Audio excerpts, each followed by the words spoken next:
Westbow Press proudly presents the unabridged audio dramatization of The Martyr's Song by Ted Dekker. It is the question that burns in each of our souls, the place we rarely allow ourselves to go. We say we'd never deny our God, no matter what the cost. But would we really?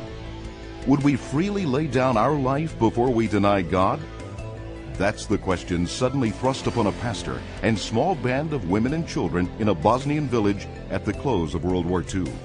When a group of angry soldiers stumble upon their peaceful church, these believers suddenly face the ultimate test and the ultimate evil.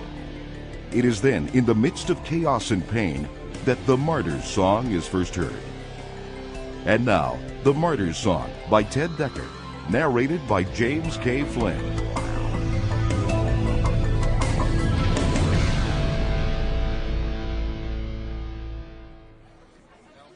Chapter 1. Atlanta, Georgia, 1964. Eve angled the old VW toward the curb alongside the high school yard and slipped the shift stick into park. She stared directly ahead, lost in another world, nearly oblivious to the 100 or so students on the lawn to her right. She recited the words so firmly etched in her mind as if she had written them herself. The soldiers stood unmoving on the hill's crest, leaning on battered rifles. 5 silhouettes against a white Bosnian sky, like a row of trees raised by the war.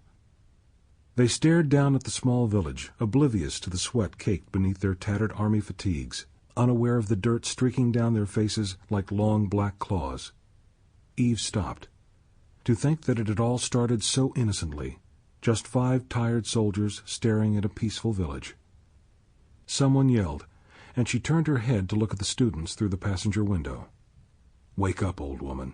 You're here now, not there." She was here to deliver a dozen of her rarest roses, crossbred Russian reds, but she couldn't focus on the task. Her mind was lost on this other world, where things like roses and cars and students meant something very different than they did here. She was a high school student once, 50 or 60 years ago. She'd fumbled through adolescence and had come out reasonably sane, though that was before she learned the true meaning of life in that surreal moment when her world stopped for an hour or so.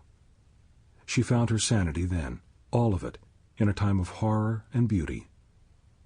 "Father, forgive them, for they know not what they do." She pushed her door open and stepped out. "Forgive them, for they simply do not, cannot, will not know." Eve's vision froze. Her left foot was planted on the...